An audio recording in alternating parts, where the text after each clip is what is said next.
Ma'asyiral muslimin rahimakumullah. Saudara kaum muslimin, diminta saudara berhenti daripada berkata-kata suatu khatib sedang baca khutbah menurut hadis Nabi Muhammad sallallahu alaihi wasallam yang diriwayatkan oleh Abu Hurairah radhiyallahu anhu, yang bermaksud barang siapa berkata-kata suatu khatib sedang baca khutbah walau berkata diam kepada sahabatnya sekalipun, maka ikutlah pahala doanya. Oleh itu, hendaklah kita diam, dengar dengan taat, agar kita mendapat kebahagiaan dunia dan akhirat.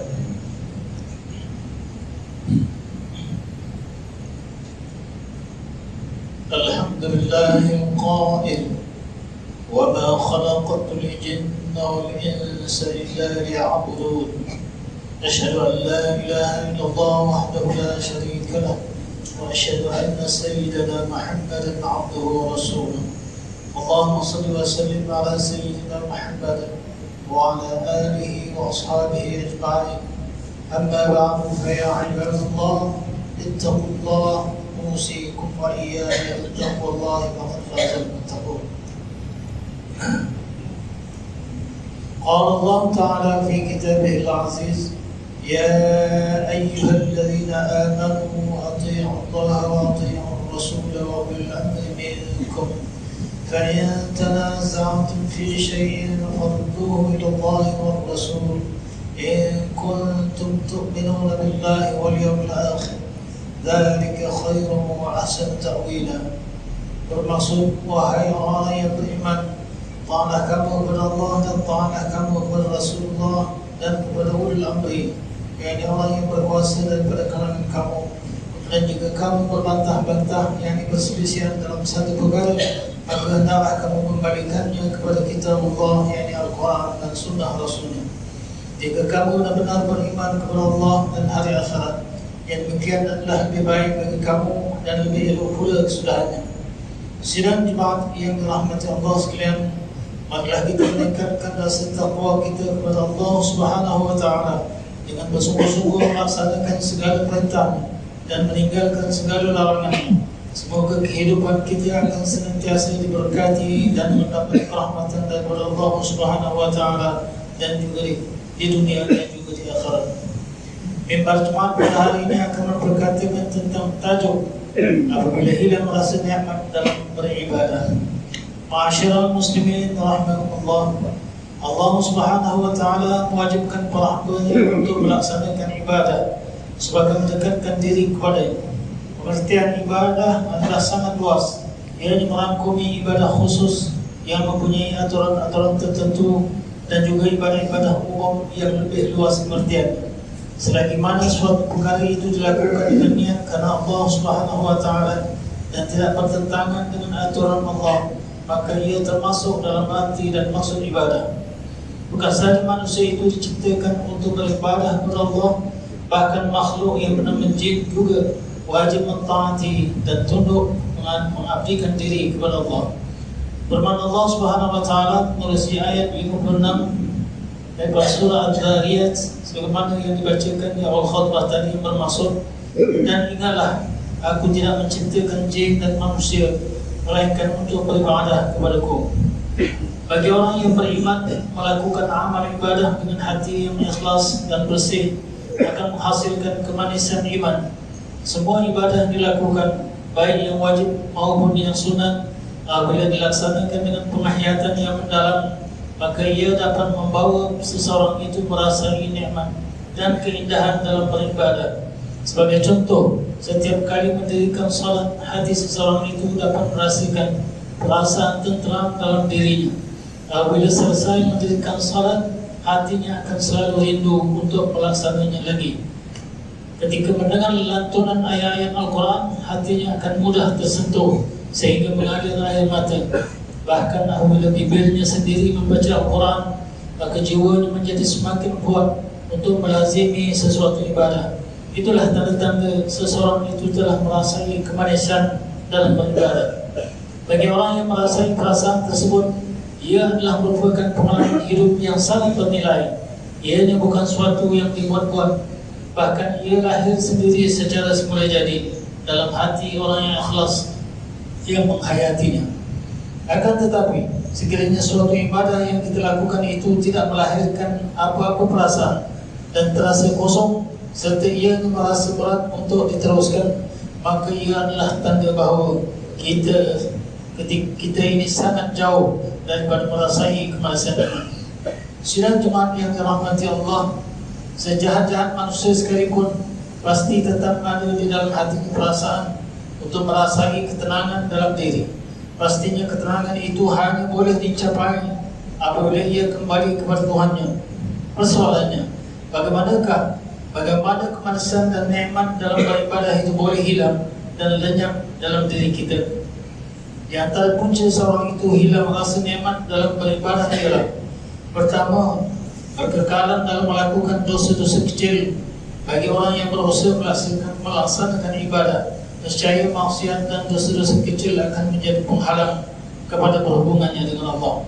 Ketaatan dan maksiat yang dicampur aduk dalam kehidupan akan menyebabkan hilang rasa kenikmatan dalam beribadah. Setiap maksiat yang dilakukan akan menyebabkan wujudnya titik hitam di dalam hati. Apabila hati dipenuhi bintik-bintik hitam itu, maka nikmat beribadah itu semakin hari semakin berkurangan. Lama kelamaan ibadah itu sendiri akan ditinggalkan. Yang kedua, hati terpaut dengan tarikan dunia. Ketahuilah bahawa kehidupan dunia ini adalah sifat sementara dan kehidupan akhirat itu adalah yang kekal selama-lamanya. Akan tetapi kenyataan itu seolah-olah semakin jauh daripada ingatan, dan kita seolah-olah tidak mengambil berat terhadap peringatan itu. Hati yang melihat kenikmatan dunia sebagai suatu puncak tertinggi di dalam kehidupan akan tenggelam dengan keseronokan yang ada padanya. Perkara tersebut diingatkan oleh Allah Subhanahu wa taala menerusi firman-Nya dalam surah Ali Imran ayat 14 yang bermaksud dihiaskan, yakni dijadikan indah bagi manusia perasaan suka akan benda-benda yang diingini nafsu, yaitu perempuan dan anak penak, harta benda yang banyak, yakni bertimbun daripada emas dan perak, kuda peliharaan yang terpilih, lagi terlatih, serta binatang ternakan dan kebun tanaman. Semuanya itu adalah kesenangan hidup di dunia, sedangkan di sisi Allah ada sebaik-baik tempat kembali, yaitu syurga. Sidang hadirin yang dirahmati Allah Subhanahu wa taala sekalian, kekuatan melawan hawa nafsu yang ada dalam diri manusia tidak akan berjaya dicapai melainkan dengan taufik, hidayah dan kekuatan daripada Allah Subhanahu wa taala. Oleh karena itu, ianya mesti dikuatkan dengan senjata bagi orang mukmin, yaitu doa. Rasulullah SAW mengajarkan para sahabat dengan sebuah doa yang dibacakan setiap kali selepas salat fardu, menerusi sebuah hadis yang diriwayatkan daripada Sayyidina Mu'adz bin Jabal radhiyallahu anhu yang bermaksud, beliau berkata, Rasulullah SAW memegang tanganku pada satu hari lalu berkata, wahai Mu'adz, demi Allah, sesungguhnya aku mengasihimu. Maka Rasulullah SAW bersabda, aku berpesan kepada kamu, janganlah kamu meninggalkan pada setiap kali selesai salat untuk berdoa, Allahumma a'inni ala dzikrika wa syukrika wa husni ibadatik. Bermaksud, ya Allah, bantulah aku untuk mengingatimu, bersyukur kepadamu dan beribadat dengan baik kepadamu. Riwayat Imam Abu Daud dan An-Nasai. Doa yang diajarkan oleh baginda Rasulullah SAW ini sangat ringkas, namun membawa maksud mendalam daripada sudut pengharapan seorang hamba kepada Tuhannya. Ia mengajar kita supaya mengharapkan agar Allah tidak membiarkan kita terkapai-kapai dalam menempuh perjalanan melakukan ketaatan dan beribadah kepada Allah.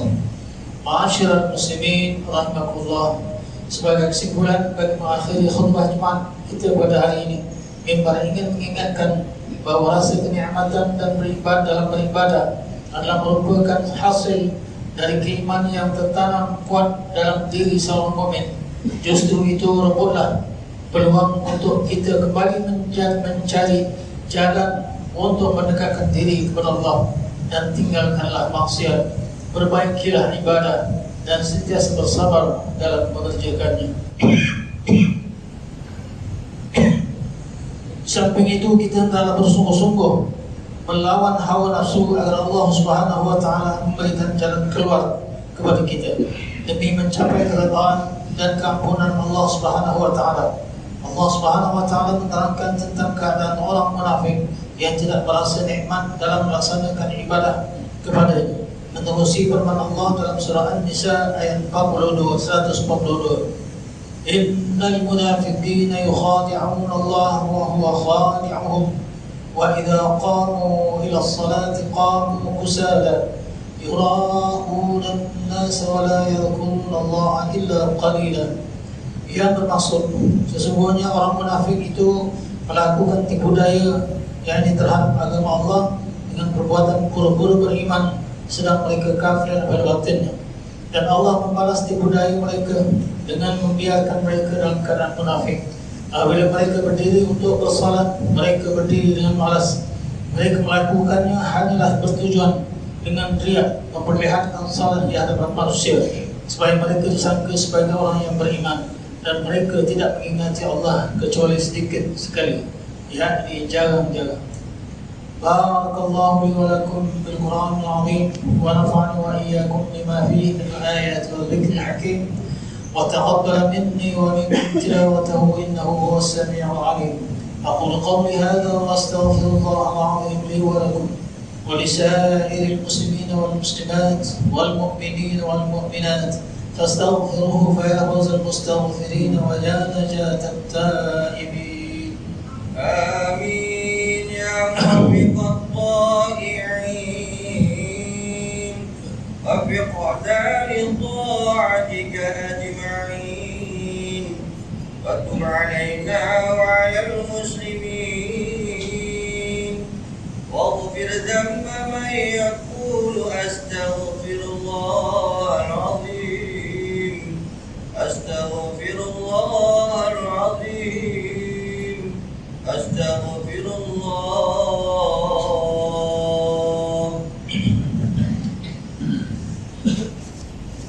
الحمد لله حمدا كميلا الحمد لله حمدا كثيرا كما أمر. أشهد أن لا إله إلا الله وحده لا شريك له إقرارا بربوبيته وإرغاما لمن جحد به وكفر. وأشهد أن سيدنا محمدا سيد البشر صلى الله وسلم على سيدنا محمد وعلى آله وصحبه من قصرت عين بنظر ورجل بخبر. أما بعد فيا عباد الله اتقوا الله فيما أمر وانتهوا عما نهاكم عنه وزجر. Wahai hamba Allah, ingatlah bahawa dunia ini adalah tempat timbangan untuk sementara. Akhirat jualah sebenar-benar tempat yang kekal untuk selama-lamanya. Oleh itu marilah kita bertakwa kepada Allah untuk mendapatkan kebahagiaan serta menyelamatkan diri daripada siksa api neraka. Allah berfirman dalam surah Al-Ahzab ayat 56, Inna Allah wa malaikatahu yusalluna 'alan nabi ya ayyuhalladzina amanu sallu 'alaihi wa sallimu taslima.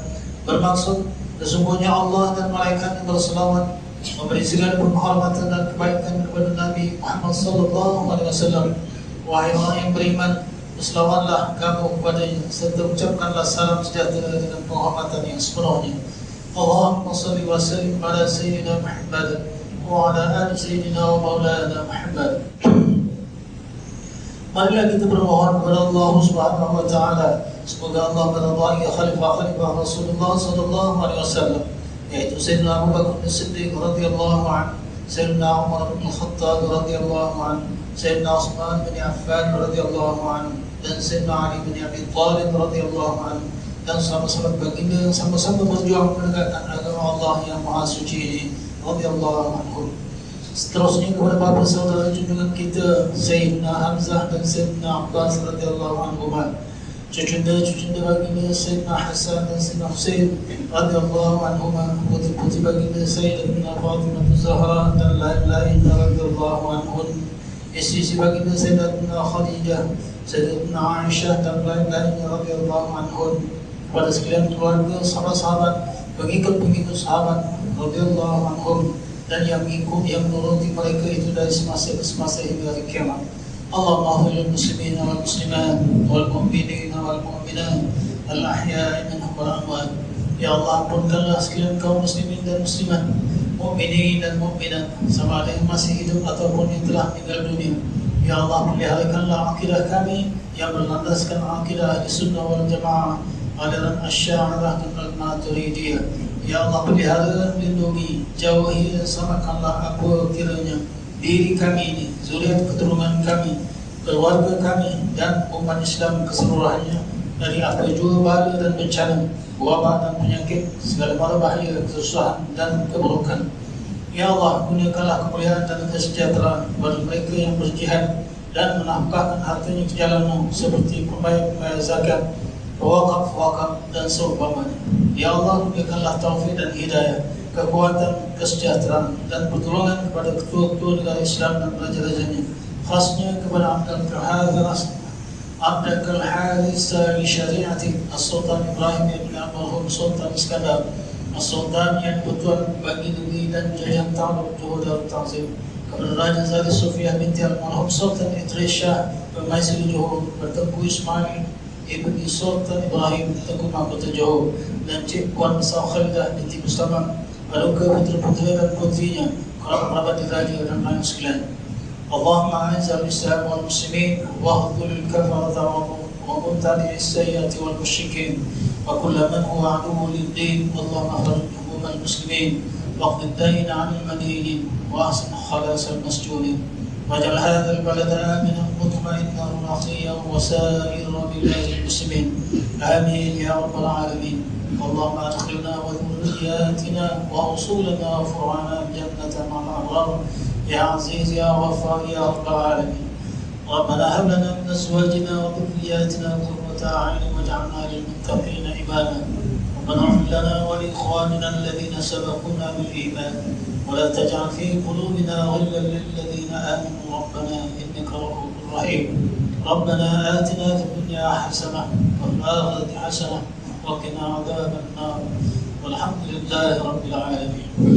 عباد الله، إن الله يأمر بالعدل والإحسان وإيتاء ذي القربى وينهى عن الفحشاء والمنكر والبغي يعظكم لعلكم تذكرون. فاذكروا الله العظيم يذكركم واشكروه على نعمه يزدكم ولذكر الله أكبر والله يعلم ما تصنعون. أقم الصلاة.